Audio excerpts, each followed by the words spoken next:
My name is Brielle, and I'm 32. The day my cousin walked across that stage in her deep blue graduation gown, the air felt too bright, too polished, too scripted. It was the kind of day where smiles stretched wide and tight, the kind that came with flower bouquets and forced conversations. The kind of day where you could be surrounded by family and still feel entirely alone. Melanie, my cousin, was graduating magna cum laude from one of the most prestigious universities in the country, the same school I had dropped out of 12 years earlier. I didn't expect to be invited to her graduation. Honestly, I hadn't even planned on going. But when the ivory envelope arrived in the mail, my name carefully printed inside, something made me say yes. Not out of curiosity, not out of love. I said yes because a part of me, the part that had been quietly collecting invisible scars for over a decade, needed to see how far things had come. For her, for me, for all of us. I arrived early. Not on purpose. It's just something I've always done. Show up, just in case someone needs me. No one ever does. I walked through the heavy glass doors into the auditorium lobby, where families buzzed like bees around the program table. I gave my name to a student volunteer with a clipboard. She scanned it and pointed. Back row, she said, as if reading off a script. Center section. That's when I knew. They hadn't saved me a seat with the family, not even close. I walked slowly down the long corridor, past row after row of parents, grandparents, sisters, and brothers. Everyone was taking selfies, fixing lapels, adjusting corsages. They were glowing. And I was folding into myself. That's when I found it, my seat. A metal folding chair. No cushion, no name on it, no one around it. It was the only chair not taken in that section. Almost like it had been left there by mistake. That's when it hit me. Before I continue, don't forget to like the video, comment where you're watching from, and subscribe to the channel for more emotional stories like this one. Because this one, isn't about revenge. It's about what happens when someone stops waiting to be invited to the table and builds the entire building instead. I sat down, far from the family, far from the camera flashes, far from everything I had once thought I needed. The giant screen above the stage played a slideshow of the graduating class. There she was, Melanie, in every other frame, in a lab coat, volunteering overseas, giving a speech with perfect posture and glossy curls. Her life was curated, polished, admired. And just a few rows ahead, I saw her parents, my aunt and uncle, standing, clapping, beaming. Their pride practically shimmered off their clothes. I used to think I wanted that. Recognition, praise, belonging. But sitting in that cold metal chair, surrounded by strangers who didn't know my name or my story, I realized something strange. I didn't feel small, not anymore, because I had built something, not for applause, not for validation, but for me. When Melanie's name was called, the entire section in front of me erupted in cheers. People stood, whistled, took videos. Some even cried. She walked across the stage with the poise of someone who always knew the world was watching and expected to be impressed. I didn't clap, not because I wasn't proud, but because no one noticed if I did. My hands stayed in my lap, where they had learned to live. After the ceremony, the sun poured onto the lawn like gold. Graduates were tossing caps, hugging professors, posing with classmates. I waited under the branches of an old oak tree near the edge of the field. That's when I saw them. Melanie, her parents, a few of the other cousins. They stood in a perfect line for the family photo. One of the younger ones waved me over with a half smile. Oh, hey, you came. As if I had walked in from another planet, not grown up at the same backyard parties, not slept on their couches during storms, not shared a last name. Melanie saw me and nodded politely. Thanks for coming, she said. No hug, no warmth. Just the kind of thank you give to a delivery person who brought the package 5 minutes late. I wouldn't have missed it, I replied calmly. Because I meant it. I was exactly where I needed to be, watching the end of one chapter, and preparing to start my own. They didn't ask me to be in the family photo. I didn't offer. I turned and walked back toward the side of the building, where the architecture changed. Older stonework, a wrought iron gate, a staff-only entrance. I paused there. Not because of the view, not because I needed a break, but because I knew what they didn't. The building they were celebrating in? It was mine now. 3 months before the graduation, I had finalized the deal.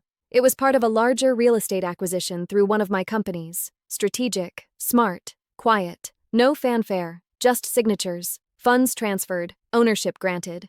I didn't need a stage to prove I had succeeded. I had bought the building where the applause happened, and they had no idea. Yet, they always said it with a half smile. She's the creative one. She marches to the beat of her own drum. She's finding her way. I knew what they meant. They meant I was the one who dropped out, the one who didn't make it through sophomore year, the one who walked off campus carrying boxes of textbooks I'd never open again, the one who let the whole family down. I left university at 20, after barely holding things together for a year and a half. The pressure wasn't just academic, it was personal, cultural, suffocating. I felt like I was living someone else's life, earning someone else's degree, chasing a dream that wasn't mine.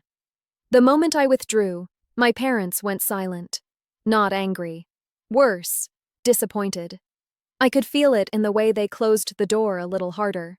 In the way they told relatives I was taking a break, even though we all knew breaks don't last that long. At family dinners, they stopped asking about my plans. Stopped introducing me with enthusiasm. Stopped expecting anything from me at all. I had become the girl who almost made it. The cautionary tale.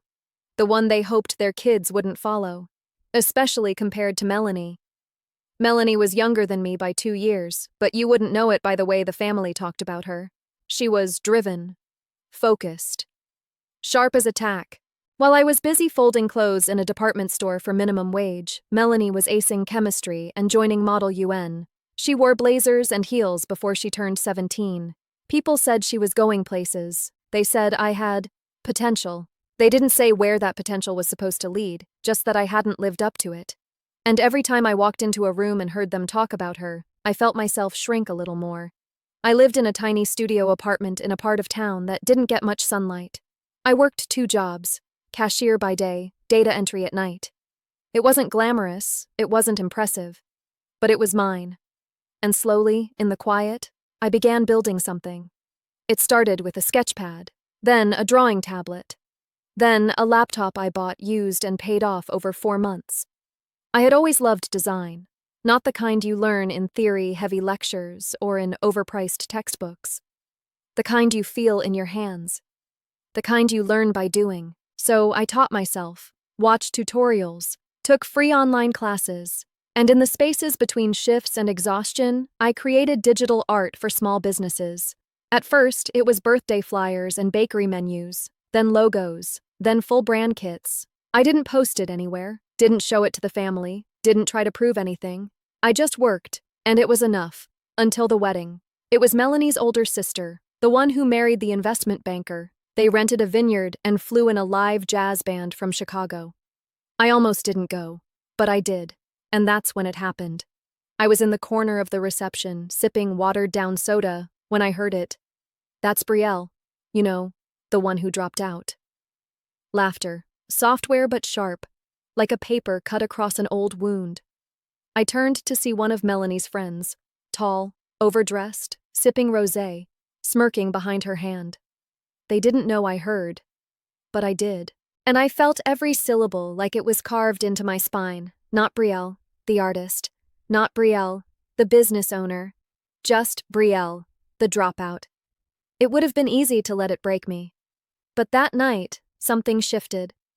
I went home, opened my laptop, and stared at the homepage of the small freelance design site I'd been building in secret. And I hit publish. The next day, I got my first inquiry from a client outside my city. Then another. Then 5 more. Within a year, I wasn't just designing for small businesses. I was building brand identities for startups in multiple states. I left both jobs, rented a bigger apartment, hired my first part-time assistant, And still, not a single person in my family knew. Because I didn't post about it. Didn't brag. Didn't need their validation. I wasn't building this for them. They still called me the artsy cousin. Still asked at family events, "Are you working right now?" With that knowing tone. I just smiled and said yes. Because I had stopped trying to convince them and started quietly building an empire they'd never see coming. One Christmas, I arrived late to the family party. My coat was dusted with snow. My boots were soaked. No one even noticed I had entered the room. Until Melanie, still in her designer coat, walked up and whispered, "You really don't have to keep coming to these, you know. It's not like anyone expects anything from you." And she walked away. No malice. Just fact. She said it like she was doing me a favor. But she had no idea what she'd just ignited. Because from that moment on, I stopped waiting to be accepted and started preparing for the moment when the tables and the buildings would turn. There's a special kind of silence that comes with being invisible in your own family. It's not loud. It doesn't shout.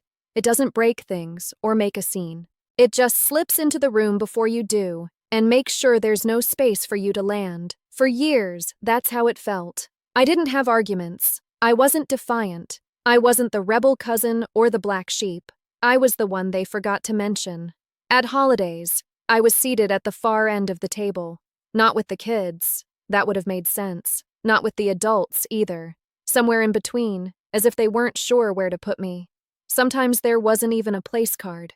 One Thanksgiving, I showed up with a bottle of wine I couldn't afford and a pie I baked myself. I remember placing it gently on the counter, just between the apple tart and the chocolate cake Melanie brought from that fancy bakery downtown. No one touched mine. Later that night, I saw it wrapped in foil and shoved in the back of the fridge. Still untouched. Still unacknowledged. Like me. The family newsletter. Yes, there was a newsletter. Came out every December. It always included a section titled, "What Our Stars Are Up To." Melanie's section spanned 2 paragraphs. Accepted into a research program in Switzerland. Publishing a paper. Volunteering in underfunded schools abroad. One year, my name wasn't there at all. The following year, it read, "Brielle is continuing to explore creative endeavors in her spare time." That was it. No mention of the company I'd started. No note about the brand partnerships I had built. No acknowledgement of the quiet mountain I was climbing behind closed doors. Just creative endeavors. As if I spent my days doodling on napkins between episodes of daytime TV. I didn't correct them. I could have sent an email. Could have updated my aunt who curated the whole thing. But I didn't. Because the truth is, I knew what they were doing, and not doing. They weren't curious. They didn't ask because they didn't want to know. Knowing would complicate the story they'd built. The story where I was the cautionary tale. It wasn't just the newsletters. It was the way conversations paused when I entered the room. The way relatives asked me vague, generic questions like, "Keeping busy these days?" The way they moved on quickly after I answered. They'd light up when Melanie talked about scholarships and presentations and internships. They'd lean in when her sister mentioned her new house or her husband's promotion. When I spoke, eyes drifted. Forks clinked against plates. Phones buzzed with fake urgency. I started saying less, started arriving late, started leaving early. Sometimes I'd go into the bathroom just to breathe. Not because I was overwhelmed, but because it was the only room where I didn't have to pretend to be okay with being overlooked. The worst part wasn't the way they ignored me. It was the way they smiled while doing it. Like they truly believed they were being kind.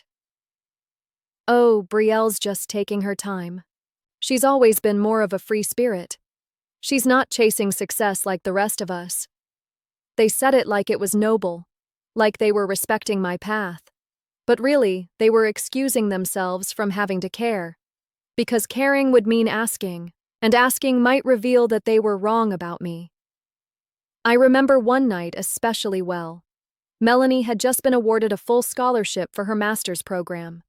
The family threw a small celebration, nothing huge, just an evening at my aunt's house, catered, with champagne flutes and those tiny cupcakes she liked. I wasn't formally invited. I only found out because another cousin posted a photo. But I showed up anyway, politely, quietly, with a small gift in hand. The door was already open. I stepped inside, expecting at least one surprised smile. Instead, I walked into a conversation mid-sentence. Well, at least one of the cousins made something of herself. Laughter, then silence. Because they saw me, someone cleared their throat. Melanie's mom waved awkwardly, like I was a guest who wandered into the wrong event. No one asked what I was doing there. No one even asked what I was doing. Period. I left the gift on the counter and walked out before dessert was served. Later that night, I went back to my apartment. To the space I had turned into something beautiful. Hardwood floors, I refinished myself. A desk overlooking the window. An entire wall of printed work from clients around the country. And I cried. Not because I needed them to see me, but because I had let them make me believe I was small for so long. I had let their silence write the story of who I was, and that was going to end. So I set a new rule for myself. If they won't mention me, I'll build something so undeniable they'll have no choice. From that moment on, I stopped shrinking to fit their narrative. I expanded. I registered my LLC, hired a second assistant, started pitching bigger clients, ones with real reach, real vision, real budgets. Some said no, but the ones who said yes changed everything. In less than a year, I tripled my revenue. By the end of the next, I had contracts with companies across 3 continents. Still, I kept it quiet. No social media, no bragging, no family updates. Let them wonder, let them assume. Because one day I knew I'd walk into a room, not needing to be mentioned. I'd own the room. You don't need applause to build an empire, just focus, time, and a reason no one else can see but you. After that night at Melanie's scholarship party, the one I was never really invited to, I didn't speak to anyone in the family for almost 6 months, not out of anger, out of clarity. I had spent years trying to fit into a room that was never designed for me, trying to earn smiles that were conditional, fleeting, or hollow, trying to shrink my own story so I wouldn't make anyone uncomfortable with my growth. But something inside me had shifted. So I stopped attending events that drained me, stopped answering messages that came once a year and always started with, "Hey, just checking in." Instead, I poured everything into my work. No distractions, no explanations, just quiet, disciplined creation. It started with a rebrand. My company, at the time, a one-woman operation with a borrowed name and a Gmail account, needed to evolve. I spent weeks crafting a new identity. Sleek, sharp, memorable. Linar Studio. A blend of 2 words I made up, but it sounded clean. Corporate, scalable. Then I rebuilt my website from scratch. No templates, no shortcuts. I designed it to feel like a luxury agency, even if I was still answering emails from my living room and doing mock-ups on a second-hand monitor. Clients responded. Better ones, bigger ones. A vegan cosmetics company in Oregon, an architecture firm in Copenhagen, a tech startup in Austin that would later be acquired for $22 million.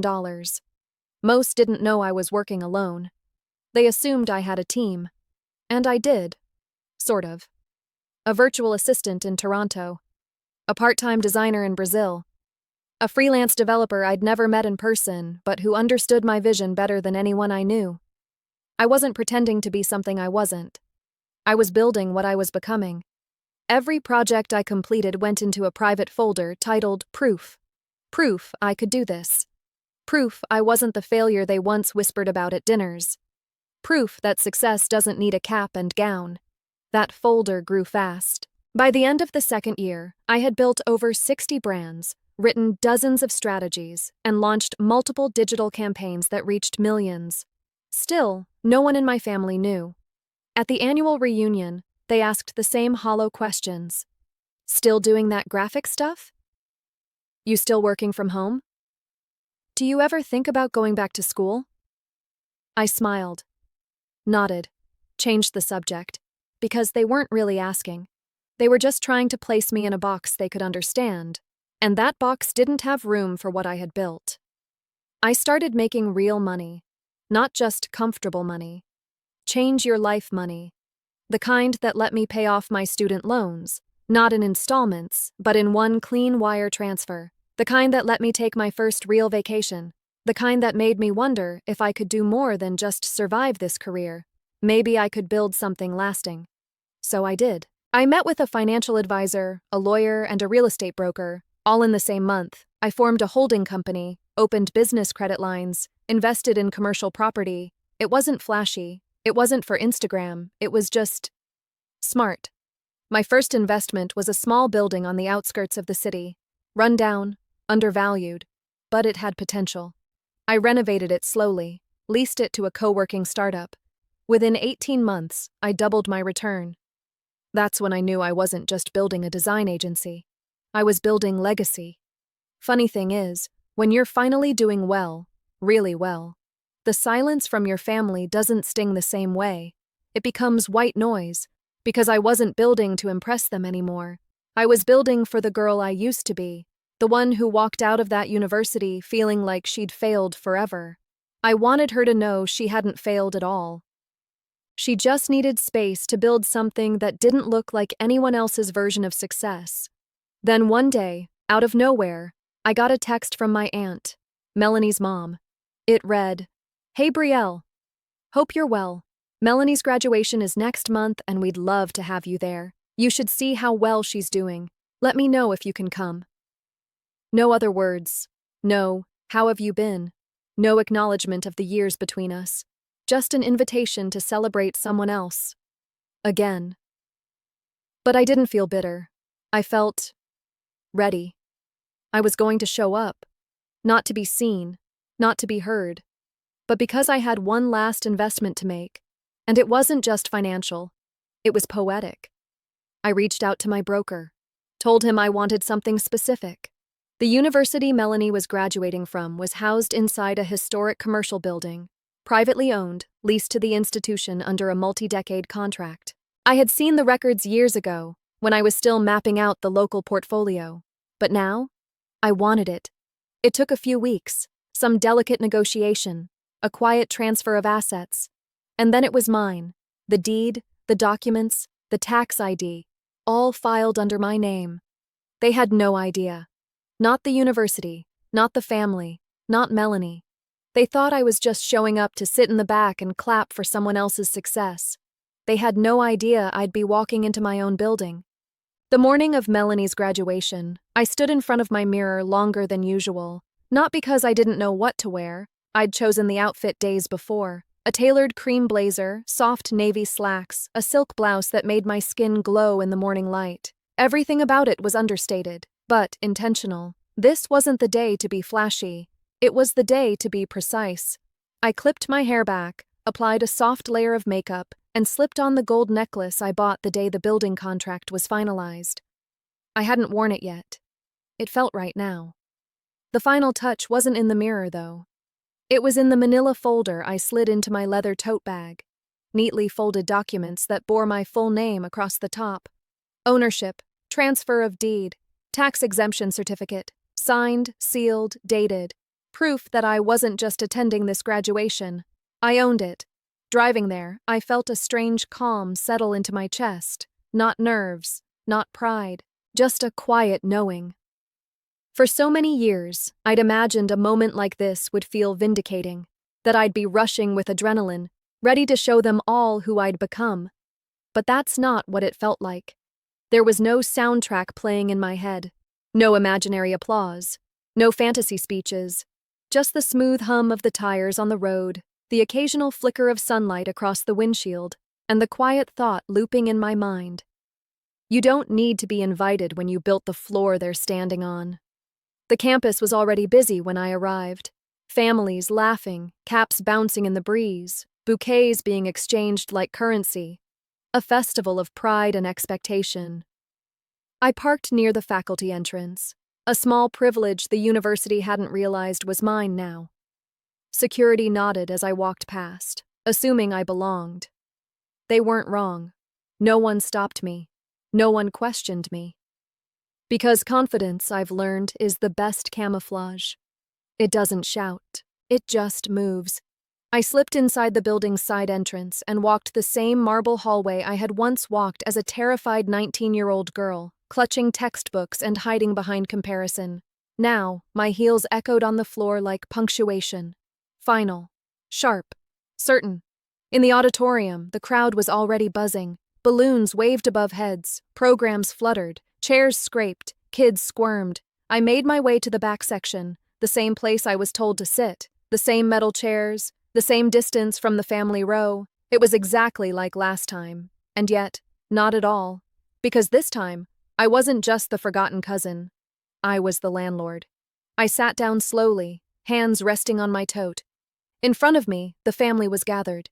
Melanie's parents, her siblings, her godparents, all clustered in their usual brightness, dressed to impress, waiting to beam as their golden child stepped into her spotlight. They didn't turn around. Of course they didn't. They didn't know the building's lease had been renewed under a new name. They didn't know the celebratory venue had switched hands in a silent sale just weeks before. They didn't know that the person they'd once called just a dropout was now collecting rent on the space hosting their proudest day. And I wasn't going to tell them, not yet, because this moment wasn't about them. It was about me finally seeing myself, not through their silence, but through the empire I'd built in the quiet. The ceremony began. There were speeches, long, glowing ones, about dedication, about resilience, about achievement. I listened, but my mind wandered. Not because I didn't care, but because I had lived a different kind of resilience, not the kind that gets praised in commencement speeches, the kind that goes unseen, the kind that gets mocked, dismissed, or excluded from family newsletters, the kind that doesn't wear caps and gowns. It wears dark circles and late nights, and one person brainstorms at 2 a.m. in a studio apartment. They didn't tell stories like mine on stages, but that didn't make mine any less valid. It made it more real. Melanie's name was called. The crowd surged with applause. Phones went up. Chairs tilted. Her parents rose to their feet. I didn't stand. I didn't need to. Because applause was no longer my currency. My success didn't live on stages. It lived in balance sheets, in company culture, in buildings like this. Owned, managed, and cared for with vision. And as she crossed the stage, waving and grinning, I felt no bitterness. Only release. Let her have her moment. I had mine long ago, and I didn't need a diploma to prove it. After the ceremony, the courtyard overflowed. Families posing for photos, grads throwing caps in slow motion, laughter curling into the warm afternoon air. I stayed near the edge. Watched. Listened. Breathed. That's when Melanie spotted me. Her eyes squinted, as if she wasn't sure she was seeing correctly. Then came the polite wave, the step forward, the perfectly rehearsed smile. "Brielle, I didn't know you were coming." I smiled gently. "Wouldn't miss it." She tilted her head. "You look great. Very polished." "Thank you," I said, and meant it. There was a beat of silence between us. Then she glanced down at my bag. "New job?" "Something like that." Another pause. "Well, we're taking photos near the fountain. You should stop by." "I will," I said, though we both knew I wouldn't. As she walked back to her crowd, I stepped closer to the building's main archway. Ran my fingers along the stone. Let the moment settle. This wasn't revenge. It was reclamation. I had spent years thinking I needed their validation, waiting to be recognized, celebrated, embraced. But now I knew. I didn't need them to say my name, because it was already written on the deed. I came back to the building 2 days later, alone. No celebration this time, no speeches, no gowns, just me. And the keys. They were small, dull things, the kind of keys you'd overlook in a junk drawer. But in my hand, they felt heavier than they looked. They were the first physical proof that this place, this structure, this institution that once symbolized my failure, now belonged to me. I didn't walk in through the front. I used the side entrance again. The one the staff used. The one I had slipped through on graduation day. Not out of habit, out of respect. For the version of me who once stood on this campus full of doubt, uncertainty, and shame. I wanted her to see this, to walk the hallways without fear, to touch the walls without feeling small, to stand in the very building that once made her feel like she didn't belong, and realize she now owned it. The corridors were quiet. Summer break had begun, and the building was nearly empty except for a few faculty offices and the custodial team. I walked slowly, taking it in, the chipped molding, the framed black and white photos of former deans, the distant hum of lights overhead. In one hallway, I stopped at a spot that still carried weight. The exact bench where I once sat, crumbling inside, after I got my academic probation letter. I had called my mother that day, hoping for reassurance. Instead, she sighed and said, "Maybe you're just not cut out for this kind of thing." I didn't cry then, but I cried that night, alone in my dorm, with the door locked and the blinds drawn. Now I stood in that same spot, older, stronger, owning not just the moment, but the building itself. It's strange how time rewrites the same spaces, the same air, the same light filtering through the old window. But none of the same fear, just peace. I made my way to the top floor. That's where the administrative offices were, the university's leasing department, the dean's conference room, the small reception area no student really paid attention to. But I did now. The receptionist, a woman in her 60s with reading glasses and tired eyes, looked up as I entered. "Can I help you?" "Yes," I said calmly, offering her the envelope. "I'm here to file the updated owner's inspection form. I've also included the fire exit compliance documents and the updated floor plans for the renovation timeline." She blinked at me, took the envelope, opened it. Her eyes moved slowly from the documents back to my face. "You're Ms. Lawrence?"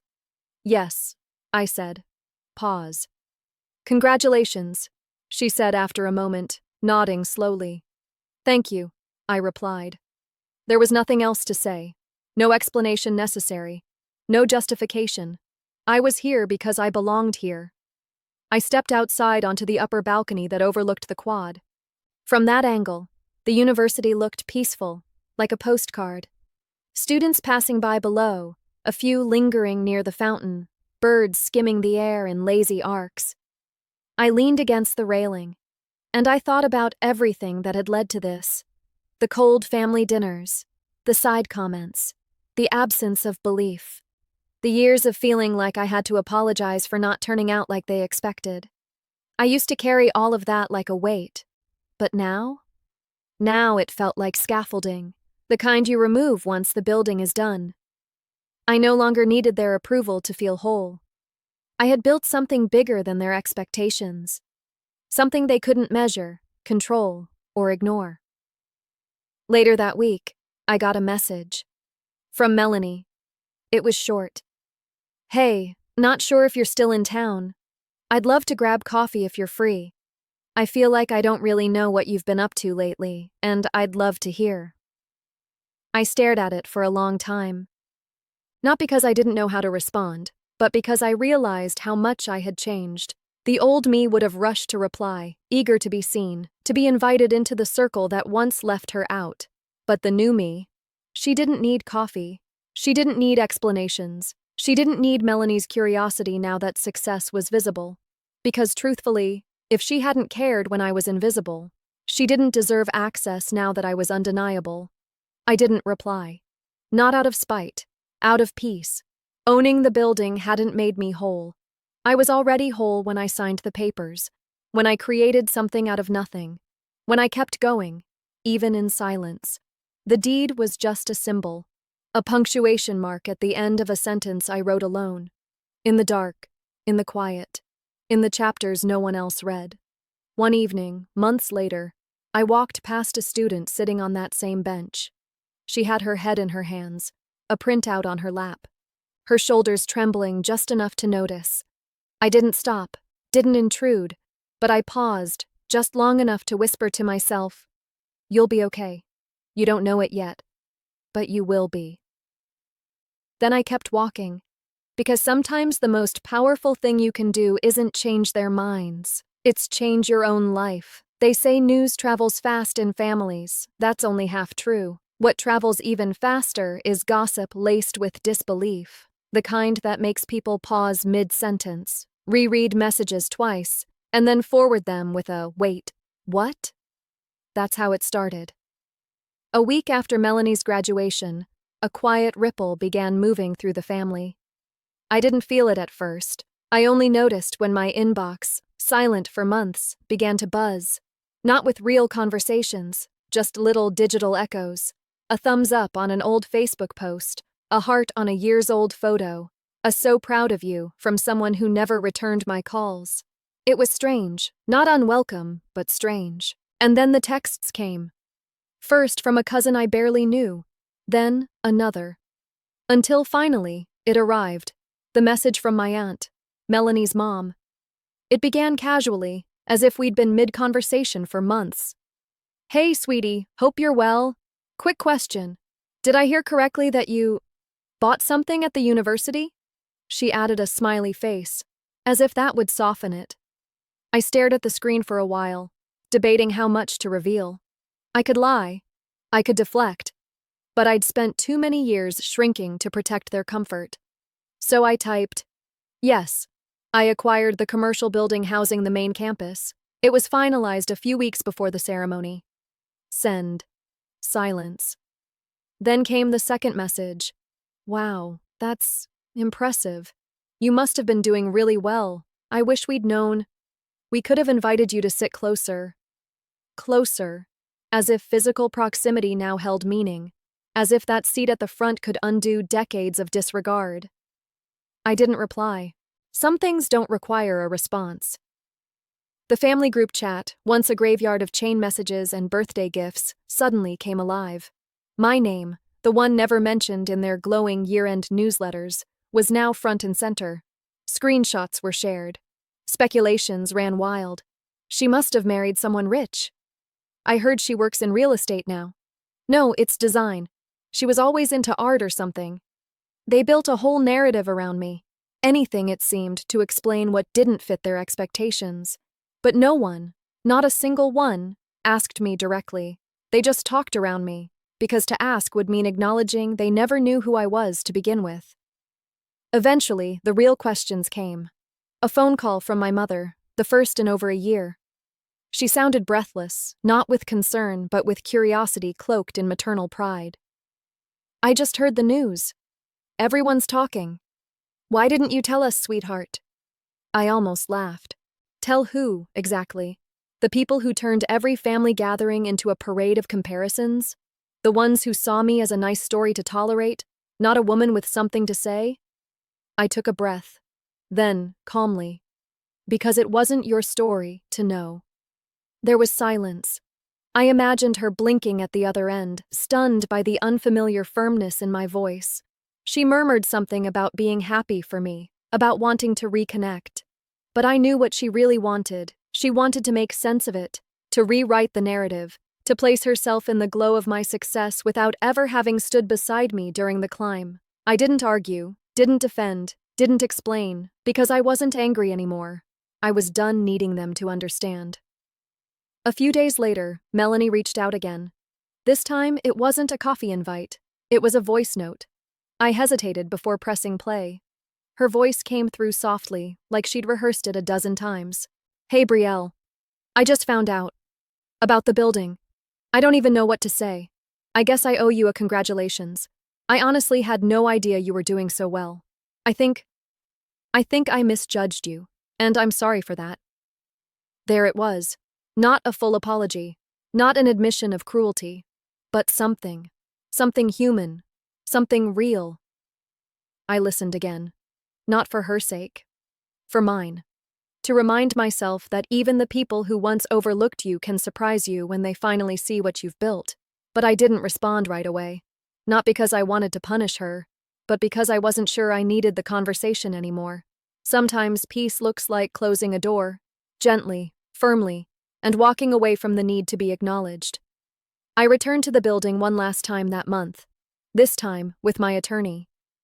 We walked through the renovation plans, modest upgrades, nothing major, just enough to preserve the history while modernizing what needed care. In the main hallway, I paused at a new bronze plaque mounted beside the front entrance. It bore 3 words: Lauren's Education Center. Simple, unassuming, but mine. Not named after a donor, not for vanity, just a quiet declaration that I was here, that I existed, that my legacy was not up for debate anymore. I ran my fingers across the letters, not to admire them, but to remember the hands that built the life behind them, hands that once shook holding rejection letters, hands that typed into the silence, hands that never stopped creating, even when no one was watching. That night, I sat on my balcony, sipping tea as the city shimmered below. The phone buzzed beside me. Messages, again. More praise, more apologies, more curiosity from people who once couldn't be bothered. I didn't open them, not because I didn't care, but because I no longer needed anyone else's surprise to validate my strength. They could whisper, they could marvel, they could rewrite the story however they pleased. But I knew the truth. I hadn't just bought a building, I had built a life. One brick at a time, one silent step at a time, one ignored conversation at a time. And now the silence was mine to fill, with whatever future I chose. It was a rainy afternoon when I found it again. A letter, folded neatly, yellowing at the corners, tucked in the back of a journal I hadn't opened in years.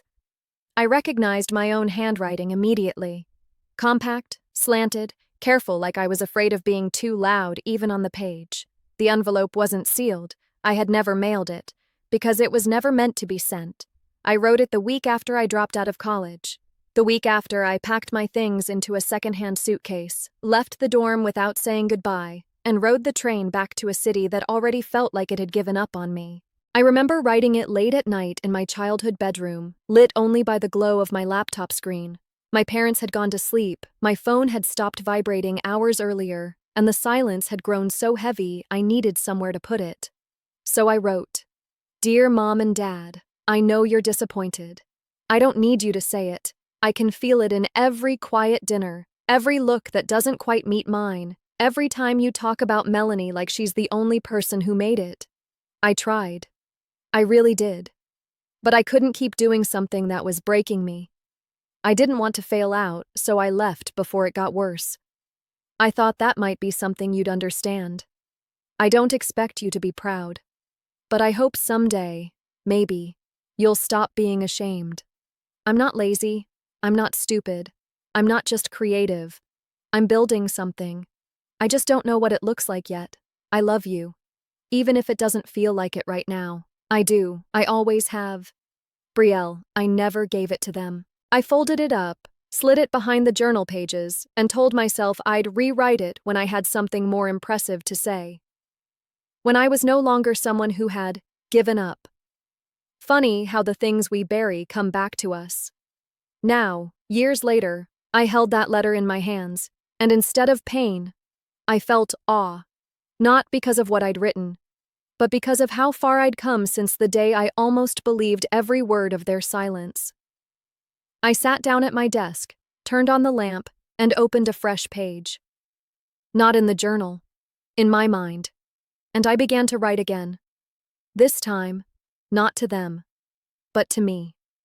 To the girl who wrote that letter. To the version of me that didn't know what came next.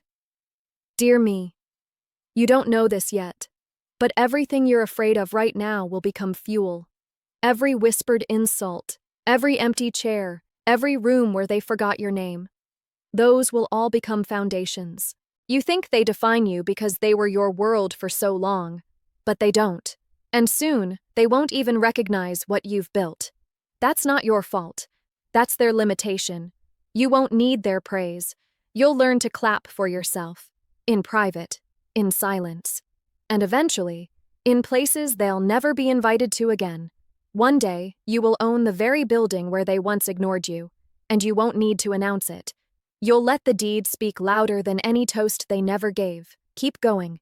You're not lost, you're just taking the long way home. With pride, that letter I printed. I framed it, and I hung it inside my office on the 4th floor of the Lauren's Education Center. right behind my desk, where no visitor would ever see it. It wasn't for them. It was for me. For the quiet reminder that strength isn't always about proving people wrong. Sometimes it's just about surviving long enough to see that they were never the judge of your worth. I never did send that first letter, but the truth is, they received it anyway. In every ignored call, I didn't return. In every invitation I declined. In every time I showed up calm, collected, and fully formed, no longer waiting for their validation. They felt it, even if they never read the words. Because distance, I've learned, is a letter all its own. One morning, I received a package, no sender name, just a box. Inside, wrapped in tissue paper, was a framed photo of me from the graduation ceremony. I hadn't posed for it, didn't know it was taken. In the photo, I was sitting quietly in the back, looking straight ahead. No smile, just presence. And at the bottom, someone had handwritten a note. Sometimes the best seat in the house is the one no one sees coming. There was no signature, but I had a feeling. Melanie. I didn't reach out, not because I was holding a grudge, but because not every wound ends with reconciliation. Some just end, and that's enough. Weeks later, I stood in front of a small group of young women, guest lecturing at a design incubator in the city. They asked about my journey, about my setbacks, about how I made it, and I told them this. The truth is, I didn't have one big breakthrough. I had 1,000 tiny decisions no one saw. I wasn't discovered. I just didn't stop. That's what no one tells you about success. It's quiet, it's lonely, and it doesn't always wear a cap and gown. They nodded. Some took notes. One girl asked, "What's the hardest part?" I smiled. Learning to love yourself in rooms where no one else clapped. That night, I returned home and stood in front of the framed letter once more. I ran my fingers over the glass, let my reflection blur behind the words, and I whispered, "Thank you for writing that." Because even unsent letters can save you. Even silence, when owned, can become power. Even the girl they forgot can become unforgettable. It was a Thursday morning when I got the call. I was reviewing floor plans in my office, sipping lukewarm coffee, when my assistant knocked gently and said, "There's someone on the line, says it's urgent. Family. A word that used to hold weight. Now it just held curiosity." I picked up the phone, expecting the voice of an extended cousin or some awkward reconnection, but it was my mother. Her voice was thin, trembling in ways I hadn't heard since childhood. "Your father," she said. "He had a stroke." The words hung there, disconnected from time, like a glass dropped in slow motion. I said nothing, not because I didn't care, but because I didn't know where to place the emotion. This was the man who once laughed when I said I wanted to open my own company. The man who told me, "You're not built for the real world." The man who sat silently as relatives compared me to Melanie, never once stepping in. Now he was lying in a hospital bed. And they were calling me. Their house, the one they used to brag about, had a leaky roof and mounting debt. Their savings were thin. Retirement, a dream. And Melanie? She was struggling too. The job market hadn't been kind. She was living with them temporarily, or so they claimed. Suddenly, the very people who once called me unstable, lost, or artsy were looking at me like I was the last stable structure in a collapsing house. Because I was. I didn't answer right away. I didn't throw their past back at them. Didn't deliver the speech I had written in my mind 100 times. I simply said I'd think about it, because I had already learned the most important lesson of adulthood. Not everything requires an immediate answer, especially when the people asking never gave you one when it mattered most. I went home that night and sat at my kitchen table. No wine, no music, just a blank sheet of paper. I wrote down what I could afford to give, not just financially, but emotionally. And then I asked myself a question that had never felt possible before. What would make me proud of how I respond to this? Not what would make me look good, not what would make them grateful. What would make me proud? And the answer surprised me. The next day, I called my mother. "I'm willing to help," I said. But not out of guilt, not to earn something, just because I can. She was quiet for a long time. Then she said, Thank you. It sounded like it hurt her to say it. I let that silence stretch, not to punish her, but to allow the weight of reality to sit. I'll cover the rehab center, I continued, and I'll help refinance the house, but I won't be managing anything directly. I'll have my lawyer coordinate. Still quiet. Then she said something that felt almost like truth. We weren't kind to you. It wasn't an apology, but it was the closest she had ever come. Helping them didn't undo the years of neglect. It didn't erase the graduation where I was forgotten, the childhood where I was overlooked, the wounds of being the one who never made it. But it did something else. It drew a line in the sand, not between me and them, but between who I was and who I had become. A few weeks later, Melanie called. She sounded tired, humbled. I didn't know everything you were dealing with, she said. I guess I thought your silence was bitterness. It wasn't, I replied. It was protection. We didn't say much after that. No promises to reconnect, no forced forgiveness, just two adults finally speaking without the weight of old roles. I think that's as close to peace as we'll get, and honestly, that's enough. There was no glory in being needed, no satisfaction in their struggle. I didn't celebrate their misfortune, but I also didn't carry it, because what they were experiencing now wasn't karma. It was consequence. A slow unraveling of choices made long ago, ones I had no part in but had to live beside. And now I had the power to help, not because they deserved it, but because I no longer needed to withhold it to feel powerful. That was the real shift, not what I had, but who I had become in the face of what they never gave. That night, I walked through the empty halls of the Lawrence Education Center again. Lights dimmed, air still. I stopped at the edge of the atrium, looking out over the courtyard where once, years ago, I sat invisible. Now my name echoed in quiet ways, in the scholarship plaque I funded, in the hallway murals I commissioned, in the warmth of every young student who felt like they didn't belong, until they did. Because sometimes the real revenge isn't taking back what was denied. It's creating something better and offering it freely, even to those who never believed you could. The invitation came on thick paper, gold-embossed edges.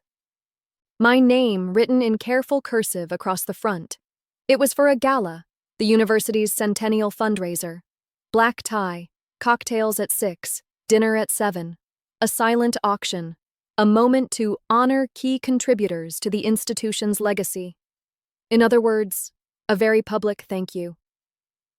I stared at the envelope for a while, letting the weight of it settle in my hands. Not just the cardstock, but everything it meant. A decade ago, I sat in the last row of their graduation, forgotten, dismissed. Now, they wanted me at the head table. Not because they remembered me, because they couldn't ignore me.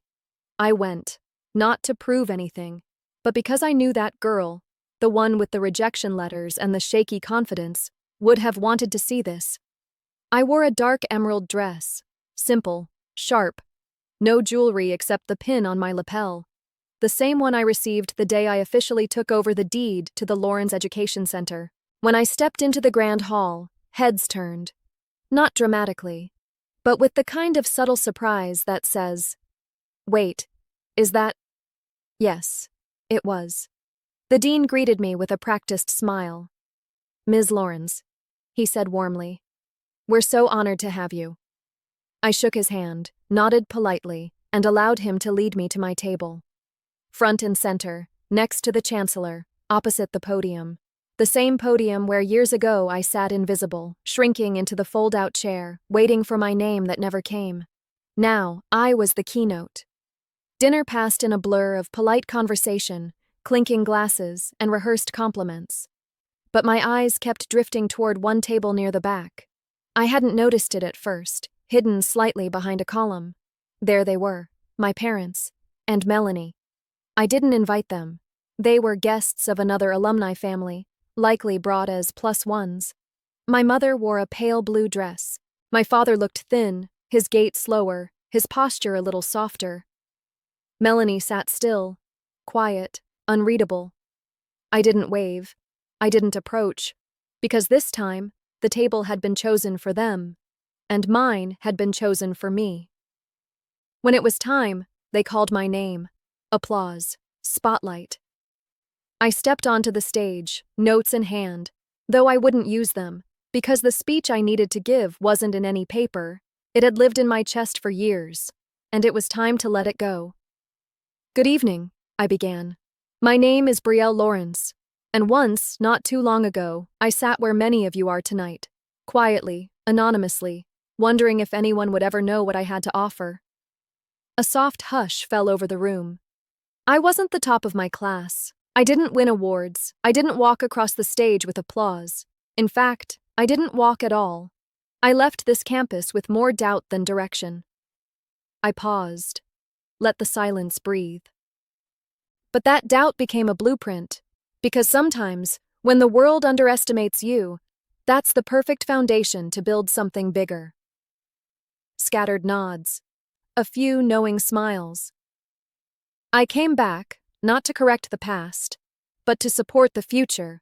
For every student who ever felt like the spotlight wasn't made for them, I want them to know it doesn't matter. I smiled. You can build your own stage. Applause. Genuine. Lasting. I nodded once, stepped away, and returned to my seat. And when I looked toward the back again, Melanie was still watching me. But this time, she wasn't looking away. After the gala, I stepped outside into the courtyard. The night was warm, the air thick with laughter and music echoing from inside. I leaned against the railing, the same spot I had stood after the ceremony when no one noticed me leave. Now, people passed by and nodded, offered compliments, introduced themselves with respect in their voices. But I wasn't there for them, for I was there for me. That's when I saw her, Melanie. She walked over slowly, not like someone demanding a conversation, but like someone finally ready for one. "Can I?" she asked, motioning to the bench beside me. I nodded. She sat. For a moment, neither of us said anything. Then quietly, she whispered, "I didn't know how much I hurt you." I looked straight ahead. "It wasn't just you," I said. "It was all of it." She nodded. "I think I needed you to stay small so I could feel big. And now I realize you were building something I never even saw." Another pause. Then, "You were never just anything, Brielle. You were always more." I let those words settle. Not because I needed them, but because part of me still remembered the girl who would have begged to hear them. Now, I could just receive them, without giving anything back. We didn't hug. We didn't cry. We just sat there. Two women who had grown in opposite directions, finally meeting in the middle, and that was enough. Weeks later, I hosted a private dinner at my home. Nothing extravagant. Just 10 seats. Hand-selected guests, mentors, students, collaborators, people who had believed in me before there was anything visible to believe in. At the end of the table sat a new chair. Empty. Not out of absence, out of symbolism. It represented every seat I had been denied, every place I was told I didn't belong, every time I was left off the list. And now? Now it was mine to fill, or leave open, because I had the power to decide who deserved a place at my table. Don't forget to like this video, comment where you're watching from, and subscribe to the channel. If you've ever been underestimated by the people closest to you, this story is for you. Let them see your silence. Let them feel your growth. That's the real ending. Not revenge, not applause, but peace. Peace in knowing that I didn't just survive what they put me through. I built something beautiful from it. And I got the last seat at the table, not because they gave it to me, because I claimed it for myself. Forever. I drove to the hospital alone. No playlist, no thoughts, just a hollow kind of clarity. At the front desk, they asked if I was family. I said yes. Technically, I still was. They led me down the hall to the ICU, where the walls hummed and nurses floated by like ghosts in white coats. When I stepped into the room, I didn't recognize him at first. He looked smaller, fragile in a way I'd never seen. A tube in his nose, one side of his face slack. His hands, once heavy with disapproval, now limp on a thin blanket. My mother sat in the corner. She looked up, surprised. "I didn't think you'd come." "I wasn't sure I would," I said honestly. She nodded. No fight left in her. There were no accusations, no forced hugs. Just silence. The kind that comes when the script has finally unraveled and no one remembers their lines. They needed help. Financial help. Insurance didn't cover everything,